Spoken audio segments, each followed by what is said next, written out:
Hello everyone, இன்னைக்கு 10th physics unit 1ல answer in detail third question பார்க்க போறோம். Deduce the equation of a force using Newton's second law of motion. நம்ம Newton second லால ஒரு formula பார்த்திருப்போம். F equal to m into a. இது நம்ம 2 மார்க்ல சொல்லியிருப்போம். ஸோ இந்த ஃபார்முலா எப்படி டிரைவ் ஆனிச்சுன்னு தான் நம்ம இந்த கொஸ்டின்ல பார்க்க போறோம். இந்த கொஸ்டின் ஒரு இம்பார்ட்டன்டான 4 mark at the same time உங்களுக்கு 7 மார்க்லயுமே ஒரு செப்பரேட் சப்டிவிஷன்ல கேட்கவும் சான்சஸ் இருக்கு. ஃபர்ஸ்ட் நம்ம நியூட்டன் செகண்ட் லா ஆஃப் மோஷன்னா என்னன்னு பார்ப்போம். இதுக்கு லீனியர் மொமெண்டம்னா நமக்கு என்னன்னு தெரிஞ்சிருக்கணும். லீனியர் மொமெண்டம்னா என்னன்னா ஒரு ஆப்ஜெக்ட் ஒரு ஸ்ட்ரெயிட்டான டைரக்ஷன்ல மூவ் ஆகிட்டு இருக்கு. ஸோ இந்த ஆப்ஜெக்டுக்கான மாஸுக்கும் வெலாசிட்டிக்கும் இருக்க ப்ராடக்ட் இருக்குல்ல, அதை தான் நம்ம என்னன்னு சொல்றோம், லீனியர் மொமெண்டம் அப்படின்னு சொல்றோம். அதாவது நம்ம இதை எப்படி மென்ஷன் பண்ணுவோம்னா மேத்தமெட்டிக்கலா P equal to mv. Pன்றது என்னன்னா லீனியர் மொமெண்டம். இப்போ மாஸ் இன்டு வெலாசிட்டி, அதாவது மாஸ்னா இந்த ஆப்ஜெக்டோட குவான்டிட்டி இருக்குல்ல, அதை தான் நம்ம என்னன்னு சொல்லுவோம் மாஸ்.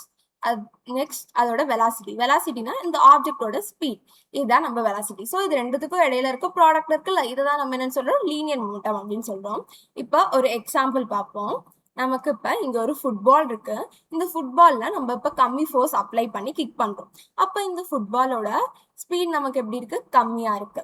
அதே மாதிரி இங்கே இன்னொரு ஃபுட்பால் இருக்கு. இந்த ஃபுட்பாலுக்கு நம்ம ஃபோர்ஸ் அதிகமாக அப்ளை பண்ணுறோம்.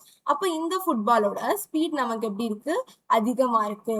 அதாவது இப்போ ஒரு ஆப்ஜெக்ட்ல நம்ம ஃபோர்ஸ் அதிகமா அப்ளை பண்ணோம்னா அந்த ஆப்ஜெக்டோட லீனியர் மொமெண்டம் இருக்குல்ல, அதுவுமே நமக்கு என்ன ஆகுது, ரொம்ப இன்க்ரீஸ் ஆகுது. ஏன்னா இப்போ இந்த ஆப்ஜெக்ட்ல ஃபோர்ஸ் நம்ம அதிகமா அப்ளை பண்ணும்போது அதோட ஸ்பீட் இன்க்ரீஸ் ஆகுதா. ஸோ வெலாசிட்டினா என்ன, நம்ம ஸ்பீடுன்னு தானே சொல்றோம். ஸோ இப்போ நம்ம அந்த வெலாசிட்டி நம்ம இங்க அப்ளை பண்ணும் போது லீனியர் மொமெண்டம் என்ன ஆகுது, இன்க்ரீஸ் ஆகுது.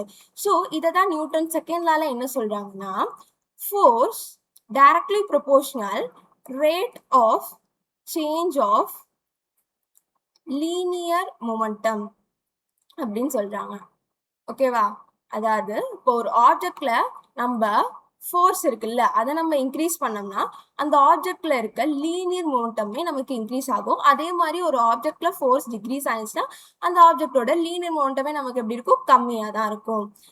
இப்போ இந்த ஆப்ஜெக்ட்ல நம்ம ஃபோர்ஸ் எந்த டைரக்ஷன்ல அப்ளை பண்றோமோ சேம் அதே டைரக்ஷன்ல தான் என்ன ஆகும்னா இந்த லீனியர் மொமெண்டமே, இப்போ நம்ம இந்த ஆப்ஜெக்ட்ல ரைட் சைட்ல நம்ம ஃபோர்ஸ் அப்ளை பண்றோம். ஸோ இந்த ரைட் சைட்ல தான் அதோட லீனியர் மொமெண்டமே என்ன ஆகும்னா இன்க்ரீஸ் ஆகும்னு சொல்றாங்க. ஓகேவா? நம்ம இந்த ஃபார்முலாவை இப்போ நம்ம வேற மாதிரி எழுத போறோம். Force directly proportional change in momentum divided by time அப்படின்னு நம்ம மென்ஷன் பண்ண போறோம். எப்படின்னா இப்ப சேஞ்ச் இன் மொமெண்டம், அதாவது இந்த ஃபார்முலா என்ன சொல்றாங்கன்னா ரேட் ஆஃப் சேஞ்ச் ஆஃப், இப்ப லீனியர் மொமெண்டம் இருக்குல்ல, அது ஒவ்வொரு செகண்டுக்குமே அதோட ஸ்பீட் என்ன ஆகும், மாறிக்கிட்டே தானே இருக்கும். ஸோ அதை தான் நம்ம இங்க ரேட் ஆஃப் சேஞ்ச் அப்படின்னு மென்ஷன் பண்ணிக்கோம். ஸோ இந்த ரேட் ஆஃப் சேஞ்ச் தான் நம்ம டிவைடட் பை டி அப்படின்னு போட்டுட்டு மேல சேஞ்ச் இன் மொமெண்டம் அப்படின்னு எழுதிக்கிட்டோம். ஓகேவா? இப்போ நம்ம இதுக்கு ரெண்டு வெலாசிட்டி வந்து வேணும். இப்போ ஒரு ஆப்ஜெக்ட்ல நம்ம ஃபோர்ஸ் கம்மியாக கொடுத்தோமா, ஸோ இதோட ஸ்பீட் வந்து கம்மியாக இருந்திருக்கும். இந்த ஆப்ஜெக்டோட இனிஷியல் ஸ்பீட், அதாவது இனிஷியல் வெலாசிட்டியை நம்ம யூ அப்படின்னு வச்சுப்போம். அதாவது இந்த ஆப்ஜெக்டோட இனிஷியல் வெலாசிட்டி யூ. நெக்ஸ்ட் இங்கே ஒரு ஆப்ஜெக்ட் இருக்கு. இந்த ஆப்ஜெக்ட்ல நம்ம ஃபோர்ஸ் அதிகமாக அப்ளை பண்ணோம். அப்போ இந்த ஆப்ஜெக்டோட ஸ்பீட் நமக்கு என்னாச்சு, அதிகமானுச்சு. ஸோ இந்த ஆப்ஜெக்டோட வெலாசிட்டி, அதாவது ஃபைனல் வெலாசிட்டியை நம்ம வி அப்படின்னு வச்சுப்போம். ஓகேவா? இப்போ நம்மளுக்கு ஓவராலா என்னென்ன வேல்யூஸ் வந்திருக்கு, ஒரு ஆப்ஜெக்டோட இனிஷியலான வெலாசிட்டியை வந்து நம்ம யூ அப்படின்னு ரெப்ரசென்ட் பண்றோம். அந்த ஆப்ஜெக்டோட ஃபைனல் வெலாசிட்டி இருக்குல்ல, அதை நம்ம என்னன்னு ரெப்ரசென்ட் பண்றோம், வி அப்படின்னு மென்ஷன் பண்றோம். தென் அந்த ஆப்ஜெக்டோட மாஸை நம்ம எம்னு மென்ஷன் பண்ணோம். ஸோ இப்போ நம்ம இந்த கண்டுபிடிச்சிருக்க ஃபார்முலா, அதாவது நாட் ஃபார்முலா, அந்த இப்போ நம்ம வேல்யூஸ்லாம் கண்டுபிடிச்சு வச்சிருக்கோம்ல, இந்த வேல்யூஸை நம்ம எந்த ஃபார்முலால அப்ளை பண்ண போறோம்னா P equal to m into v, அதாவது லீனியர் மொமெண்டத்துல தான் நம்ம அப்ளை பண்ண போறோம். ஏன்னா நம்ம சேஞ்ச் இன் மொமெண்டம் தானே கண்டுபிடிக்கணும். ஸோ அதுக்கு நம்ம இதில் அப்ளை பண்ண போறோம். இப்போ நம்ம இனிஷியல் மொமெண்டம்னா என்னன்னு பார்ப்போம். பிஏன்றது என்னது, இனிஷியல் மொமெண்டம். இந்த இனிஷியல் மொமெண்டம் வந்து எப்படி ஃபைண்ட் அவுட் பண்ண போறோம்னா சேம் அதே தான். இந்த ஃபார்ம்ல நம்ம அதோட வெலாசிட்டியை தான் நம்ம அப்ளை பண்ண போறோம். நமக்கு பேலன்ஸ் எல்லாமே அப்படியே தான் இருக்கும். மாஸ் நமக்கு சேம் அதே தான் இருக்கும். இப்போ அதோட வெலாசிட்டி இனிஷியல் மொமெண்டம்னா அதோட இனிஷியல் வெலாசிட்டி நம்ம என்னன்னு மென்ஷன் பண்ணியிருக்கோம், வி சாரி யூ அப்படின்னு மென்ஷன் பண்ணிக்கோமா. ஸோ யூன்னு நம்ம சப்ஸ்டியூட் பண்ணிக்கலாம். நெக்ஸ்ட் அதோட ஃபைனல் வெலாசிட்டி அதை மென்ஷன் பண்ண போகிறோம். ஸோ ஃபைனல் மொமெண்டத்தை நம்ம எப்படி மென்ஷன் பண்ணிக்கோம்னா பிஎஃப்ன்றதா ஃபைனல் மொமெண்டம். இந்த ஃபைனல் மொமெண்டத்துக்கு நம்ம சேம் இதே ஃபார்முலாவில் சப்ஸ்டியூட் பண்ண போகிறோம். எம் அப்படியே தான் இருக்கும். அதோட வெலாசிட்டி அதாவது ஃபைனல் மொமெண்டத்தினால அதோட ஃபைனல் வெலாசிட்டி என்ன கொடுத்துருக்கோம் வி. ஸோ நம்ம இங்கே வி அப்படின்னு போட்டுக்கிறோம். இப்போ நமக்கு அந்த ஃபார்முலாவில் சப்ஸ்டியூட் பண்ண என்ன வேணும், சேஞ்ச் இன் மொமெண்டம் நமக்கு என்னன்னு தெரிஞ்சிருக்கணும். ஸோ இந்த சேஞ்ச் இன் மொமெண்டம் நம்ம என்னன்னு மென்ஷன் பண்ணோம்னா டெல் பி அப்படின்னு மென்ஷன் பண்ணுவோம். இதுக்கான ஃபார்முலா பிஎஃப் மைனஸ் பிஏ. அதாவது ஃபைனல் மொமெண்டம் இருக்குல்ல, இந்த ஃபைனல் மொமெண்டத்துல நம்ம இனிஷியல் மொமெண்டத்தை சப்ட்ராக்ட் பண்றோம். அப்போ நமக்கு சேஞ்ச் இன் மொமெண்டம் கண்டுபிடிச்சிருவோம். ஸோ பிஎஃப் அதாவது என்னது, ஃபைனல் மொமெண்டம் என்ன நமக்கு m v, initial momentum p i, initial momentum m u. So இதை சப்ஸ்டியூட் பண்ணிட்டோம்.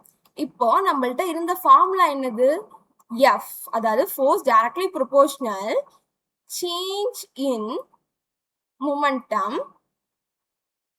divided by t அதாவது டைம். ஓகேவா, இப்போ நம்ம இதில் சப்ஸ்டியூட் பண்றோம்.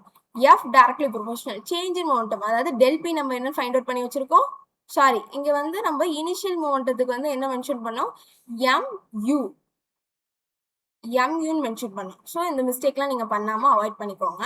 ஓகேவா, அதாவது நம்ம ஃபைனல் மொமெண்டம் வந்து mvன்னு பார்த்தோம், இனிஷியல் மொமெண்டம் வந்து என்னன்னு பார்த்தோம் mu அப்படின்னு பார்த்தோம். ஓகேவா, இப்போ அந்த ஃபார்முலா அதாவது இந்த M V minus change in momentum formula நம்ம இங்கே அப்ளை பண்ணுறோம். M V minus M U divided by T இப்போ நம்ம அப்ளை பண்ணிட்டோம்.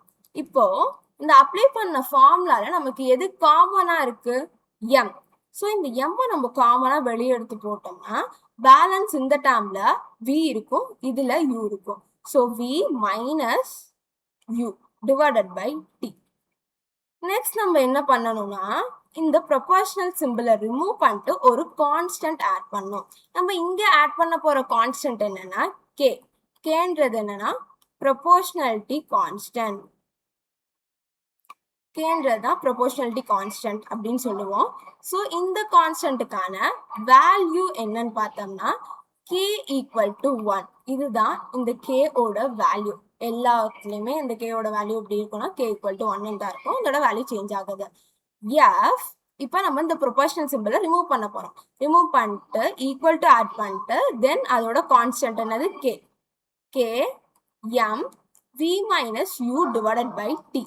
நெக்ஸ்ட் என்ன பண்ண போகிறோம், அந்த கேவோட வேல்யூ 1ன்னு பார்த்தோமா, அந்த வேல்யூவை நம்ம சப்ஸ்டியூட் பண்ண போகிறோம். F equal to 1 into M V minus U divided by T. So இப்போ நம்ம 1ஆல் மல்டிபிள் பண்ண என்ன ஆகும், எந்த சேஞ்சஸுமே நடக்காது, நமக்கு சேம் அதே தான் திரும்பி வரும். F equal to M into V minus U divided by T. நம்ம என்னன்னு பார்த்தோம், ஆக்சலரேஷன்றது வெலாசிட்டி வந்து எப்படி ஒவ்வொரு செகண்டுக்கு வந்து சேஞ்ச் ஆகிட்டே இருக்கும். இது இந்த வெலாசிட்டி அதாவது ஸ்பீட் சொன்னோம்னா அது ஒவ்வொரு செகண்டுக்குமே சேஞ்ச் ஆகிட்டே இருக்கும். ஸோ இதுதான் நம்ம என்னன்னு சொன்னோம்னா ஆக்சலரேஷன் சொன்னோம். இந்த ஆக்சலரேஷனோட ஃபார்முலா தான் நமக்கு இங்கே எப்படி இருக்குன்னா v minus U divided by T அப்படின்னு ரெப்ரசென்ட் பண்ணியிருக்காங்க. ஏன்னா இப்போ இதில் அதோட வெலாசிட்டி வந்து அதாவது அதோட ஒவ்வொரு செகண்டுமே சேஞ்ச் ஆகிட்டு இருக்கும்ல, ஸோ அதுதான் வித் ரெஸ்பெக்ட் டு டைம்க்கு இங்கே மென்ஷன் பண்ணியிருக்காங்க. ஸோ நம்ம இந்த v minus u divided by t இந்த டேர்முக்கு பதிலாக நம்ம என்ன சப்ஸ்டியூட் பண்ண போறோம், f equal to ma. அதாவது இந்த டேர்ம் தான் நம்ம என்னன்னு சொல்றோம் a, acceleration. Okay, f equal to ma. இதுதான் நம்ம கண்டுபிடிக்கிற final Newton second law. So இப்படிதான் அது டிரைவ் ஆகுது. ஃபைனலா வந்து நீங்க இதோட இந்த ஃபோர்ஸோட எஸ்ஐ யூனிட் எழுத மறந்துடாதீங்க. ஃபோர்ஸோட எஸ்ஐ யூனிட் என்னன்னா நியூட்டன். இந்த நியூட்டனை நம்ம என்னன்னு ரெப்ரசென்ட் பண்ணுவோம். ஓகேவா, இப்போ நம்ம ஓவரால என்னென்னு பார்ப்போம். ஃபர்ஸ்ட் நமக்கு கேட்டிருக்க கொஸ்டின் என்னது, நியூட்டன் செகண்ட் லா அதோட ஃபோர்ஸ் எப்படி டிரைவ் ஆனிச்சு அப்படின்னு தான் கேட்டிருக்காங்க. ஸோ அது எப்படின்னு பார்த்தோம்னா அது என்ன ஸ்டேட்மெண்ட் நமக்கு நியூட்டன் செகண்ட் லால சொல்லியிருந்தாங்க, ஃபோர்ஸ் வந்து நமக்கு இன்க்ரீஸ் ஆனிச்சுன்னா அதோட லீனியர் மொமெண்டமே நமக்கு என்ன ஆகும், இன்க்ரீஸ் ஆகும். அதே மாதிரி ஃபோர்ஸ் நமக்கு டிக்ரீஸ் ஆனிச்சுன்னா அதோட லீனியர் மொமெண்டமே நமக்கு டிக்ரீஸ் ஆகும்னு சொல்லியிருந்தாங்க. ஸோ நம்ம என்ன இங்கே பண்ணியிருக்கோம்னா அதை ஒரு ஃபார்முலால எழுதியிருக்கோம், ஃபார்மேட்ல எழுதியிருக்கோம். Force directly proportional change in momentum divided by T அப்படின்னு சேஞ்ச் பண்ணிக்கிட்டோமா. ஸோ இதுக்கு நம்ம ஒரு ஆப்ஜெக்டோட இனிஷியல் வெலாசிட்டி யூவையும் ஃபைனல் வெலாசிட்டி வியையும் எடுத்துக்கிட்டோம். நெக்ஸ்ட் நம்ம இந்த ஃபார்முலால நம்ம சப்ஸ்டியூட் பண்றதுக்காக சேஞ்ச் இன் மொமெண்டம் என்னன்னு கண்டுபிடிச்சோம். ஸோ இதுக்கான ஃபார்முலா நம்ம என்னன்னு பார்த்தோம். del P equal to PF minus PI. So இந்த வேல்யூ சப்ஸ்டியூட் பண்ணிக்கிட்டோம். PF அதாவது ஃபைனல் மொமெண்டம் என்னது mv. தென் இனிஷியல் மொமெண்டம் என்னன்னு பார்த்தோம் mu. ஸோ இது ரெண்டு வேல்யூ சப்ஸ்டியூட் பண்ணிக்கிட்டோம். இந்த சப்ஸ்டியூட் பண்ண வேல்யூவை நம்ம அந்த ஃபார்முலால போய் சப்ஸ்டியூட் பண்ணிக்கிட்டோம். ஓகேவா? என்னது f directly proportional change in momentum divided by t. So இந்த சேஞ்ச் இன் மொமெண்டத்துக்கான ஃபார்முலா என்ன பார்த்தோம் mv minus mu divided by t அப்படின்னு பார்த்தோமா. ஸோ நெக்ஸ்ட் இதுக்கப்புறம் என்ன பண்ணோம்னா இதுல m வந்து காமனா இருந்துச்சு. ஸோ அதை நம்ம வெளியே எடுத்து போட்டுட்டு பேலன்ஸ் உள்ளதை எழுதிக்கிட்டோம். தென் நம்ம இந்த ப்ரொபோர்ஷனாலிட்டி கான்ஸ்டன்ட்டை ரிமூவ் பண்ணிட்டு ப்ரொபோர்ஷனல் சிம்பிள் ரிமூவ் பண்ணிட்டு நம்ம கான்ஸ்டன்ட் ஆட் பண்ணோம். ஸோ அதுக்கு நம்ம ஆட் பண்ண கான்ஸ்டன்ட் தான் என்ன k. இதோட வேல்யூ 1. ஸோ நம்ம அதை ஆட் பண்ணோம்னா என்ன கிடைச்சது நமக்கு f equal to k m into v minus u divided by t அப்படின்னு நமக்கு கிடைச்சது. தென் அதுக்கப்புறம் நம்ம அதோட வேல்யூ கேவோட வேல்யூ என்னன்னு பார்த்தோம் 1. இப்போ இந்த வேல்யூ சப்ஸ்டியூட் பண்ணும்போது நமக்கு இந்த ஈக்குவேஷன் கிடைச்சது. தென் இதுல இருக்க v minus u divided by 3 இதுதான் நம்ம என்னன்னு சொன்னா ஆக்சிலரேஷன். ஸோ இந்த டேர்முக்கு பதிலாக நம்ம ஆக்சிலரேஷன் சப்ஸ்டியூட் பண்ணோம்னா ஃபைனல் நமக்கு என்ன ஃபார்முலா கிடைக்குது f equal to m into a. So இதுதான் நியூட்டன் செகண்ட் லாக்கான ஃபார்முலா. இப்படிதான் டிரைவ் ஆனிச்சு. தென் இதோட SI யூனிட் என்னன்னு பார்த்தோம்னா நியூட்டன். ஸோ இதுதான் இதோட ஓவரால் டாப் கொஸ்டின். தேங்க்யூ.